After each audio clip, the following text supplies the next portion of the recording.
Welcome back to Roundtail Restoration, everybody. My name's Chris Fisher. I'm sitting in my 1966 Triumph Spitfire, still trying to figure out ignition problems with her. Gonna replace a bunch more things, see if it works. Also, still moving down the path on getting the Triumph TR4 floor in. So, a bit more prep work, some rust abatement today, and we'll see, get some welding done and see how it goes. Thanks for watching.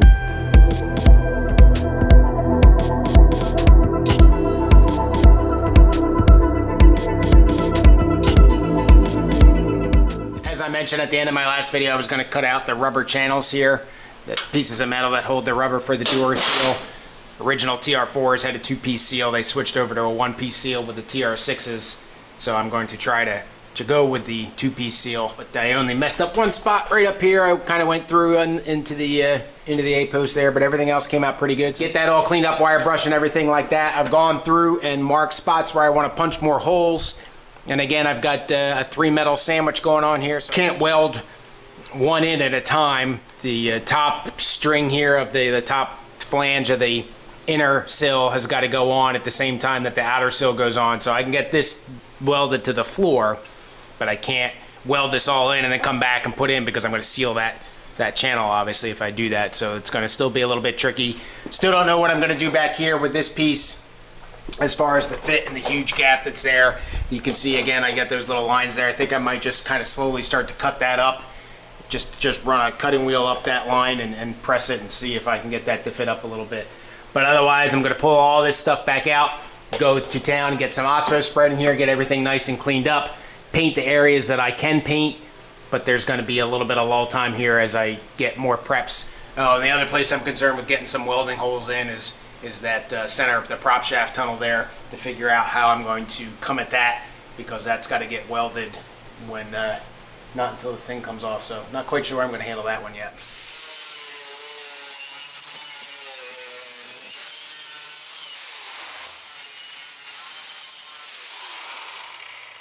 Put some slits in that. I'm not really sure that it really did a whole lot. I mean, it gives me a little bit of relief, but maybe it is just enough, because with it clamped pretty tightly, I pretty much get rid of the gap. Nothing that seam sealer won't take care of. You can see I got a pretty good gap in there, but that whole vertical portion there is all jacked up from where I cut it out. There's also a flange on the floor that goes vertical there that I cut a while ago because I couldn't get the floor behind that at all. I still don't understand how that would have worked. So I've got to replace that piece anyway, so probably when I go to replace that, I'll just, when the floor is welded in, I'll just go ahead and match the contour there and not really worry about it. But otherwise, again, still worried about the prop shaft a little bit, but otherwise I think I'm good. I do need to, I'm going to weld the flange in up here. I've got that ready to go, that little guy right here. It's much wider than it needs to be, but that's okay. So I'm going to go ahead now, pull all this stuff back out, look and see how I'm going to punch holes in the prop shaft over there. I got to get under the car and look at that real quick. Actually, I'll show you that here. All right, so under the car here, you can see there is the prop shaft. I think you can see that. This guy right here, that's, and as it goes down, it curves up. That's the prop shaft. And then obviously the floor right here. So the pinch welds or the plug welds would go in here. So that's not going to be too fun to weld. And you can see here that I flattened this out. That was to help me get the floor down there. But it lines up pretty well. So I think what I'll do is I'll just run the little punch tool that I got down on this end here and go as far down as I can before the curve of this starts to get too bad that it won't allow me to get the punch tool in there, and then I'll just worry about what to do with the curved portion when I get to that point. So I'm definitely going to have to drill through at some point. I can't really get to the prop shaft, especially once the frame starts to get in my way. So that's something that's going to take a little bit of tinkering and idea when I get to that point. But for now, I'm just going to go ahead and punch that in and call it good. So get out from under here, get those holes punched, get all the rest of the holes punched, get all this stuff back out, weld that flange in, and then start doing some rust and cleanup. Try to weld this flange in here. A little bit pain in the rear because I don't have any real overlap, so it's gonna tack it at the tops and bottom, and then present the inner sill to it and see how it fits. But I got it cleaned up. It seems like it's gonna be okay, but there's still, you know, it is what it is, I guess. So we'll go ahead, clamp it up. All right, I gotta hold it too. I can't really clamp it because there's nothing to clamp it to. just tack, like I said, top and bottom, get this sill in there and see if how it looks, and then hopefully weld it in the rest of the way. I'm going to weld across this seam here. I'm leery to do on the inside where it meets up with the firewall, just because I don't know it's not going to be real easy to clean that up, and I can't go underneath, you know, put it like this, because then I take up the room for the sill. So not sure, but we're going to give it a shot here.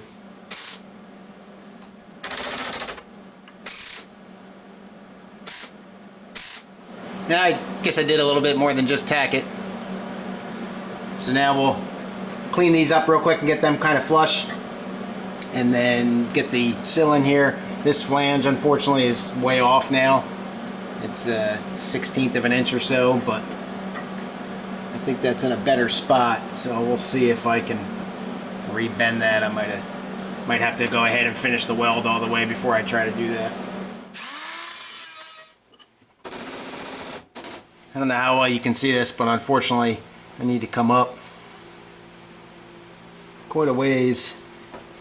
I'm not too concerned about this being flush or not, but this hangs down a little too far here, and I'm just afraid if I don't get this pretty close to being flush here that I'm going to mess up putting the floor in. I would like to come up, so see if I can't beat this guy a little bit here.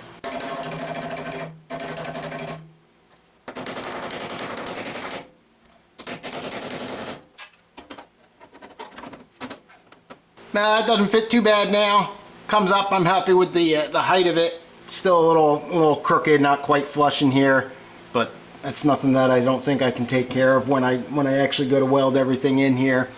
The flange is also very, very proud, sticks forward about, I don't know, 1/2 inch or so. So when I go to weld it in and clean all this stuff up, I'll take care of that at that point. I punched a hole in the sill here for the plug weld, and I went way too far back, so I'll have to plug that closer this way. But not great, but it's definitely going to work. So we'll go ahead and pull this back down, finish welding this guy in, and then move on to something else. What you're looking at down there, that flange right there, right below the bracket, is what we'll weld to this guy right here. So kind of surprised to see that black line. I traced that before I took the floor off, and that's about where the edge of the floor meets that. And I'm just kind of surprised how much that piece extended down, but I did trace that out. What I cut off, I exactly copied that, so that's really how much it fell down there. Can't get the flange tool in there because it doesn't have a deep enough throat, so what I'm going to have to do is drill holes in there. I might stick 1 or 2 in towards the edges there, but even the bracket's going to be in my way and everything. So I'm going to drill those out and get holes in there for plug welds. And I think over here on the prop tunnel, what I'll do is I'm going to try to flatten out as much of that prop tunnel as I can, so that I can get the flange tool in there and pop holes in it, or drill holes even. And then when the floor comes in, I'll worry about knocking that corner back a 90 degree, but be able to have the floor there to help me make that corner. I think that's going to work out for me if I do it that way. Just sprayed everything with Ospho, pretty much all sorts of different places. Did get the holes and got the flange flattened back out on the prop tunnel. I need to manually drill some holes in the back there. I couldn't get the tool in there, but essentially I've got Ospho sprayed all sorts of different places up into the B post and the A post, trying to get that kind of taken care of a little bit. So now that's got to sit for at least 24 hours. So there's not going to be a whole lot going on, obviously, with me and with the car here, so it's just going to sit. But what I'm going to do now is move over to the Spitfire.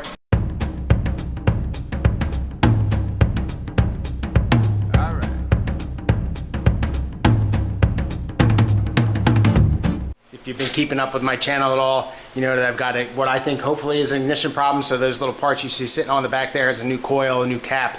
The coil, I think, is what the problem is, but we'll see. So I'm gonna get the old coil out, test it if I can, see if I can find anything smoking gun wise. I haven't found one yet, but hopefully we will this time. Brand new Lucas coil here.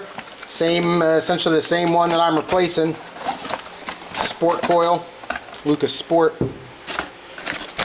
Comes with a coil, and you get the little connectors that I'm going to put on here.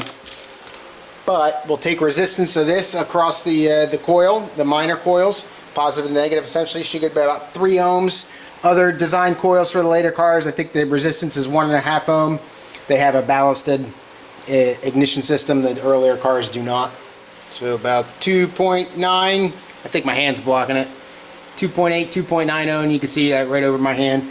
Now we'll take, still got the one connecting the car, walk over there, see what I get over there. So even though this is a Lucas Sport coil, this one's silver for some reason.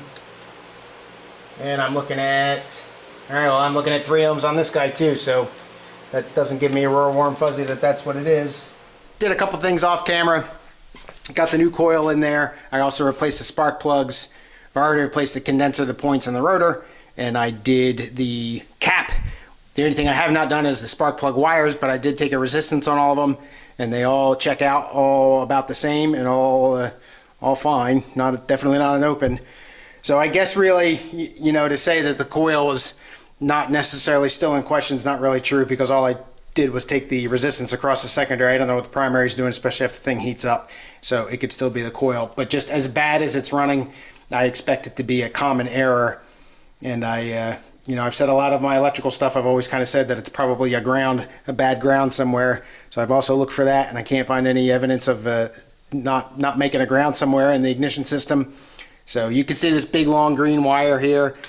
That's just a low tension lead coming off the distributor. I never went back and trimmed that thing up. It's, you know, it could stand a cleanup there, but I don't think that's it either. So we'll see here. I'm sure this will start right up.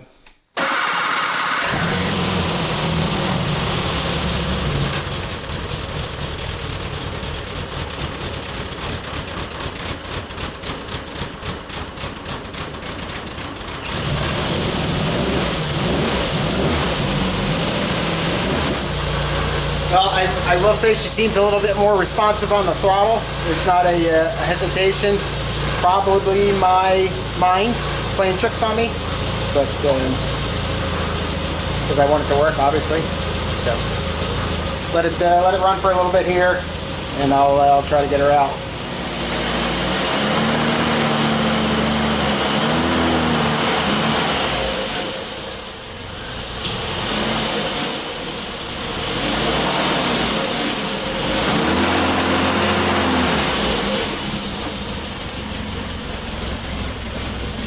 Well, made it back in one piece. No hesitations, none of the stuff that I was experiencing at all. Happy with the way that she performed, actually. So I don't know if I fixed it. Hard to know when you replace that much stuff and don't find anything that's obviously broken. So we'll keep making bigger and bigger circles. Hopefully we'll get some confidence back. Thanks again for watching. Have a good rest of your day. Cheers.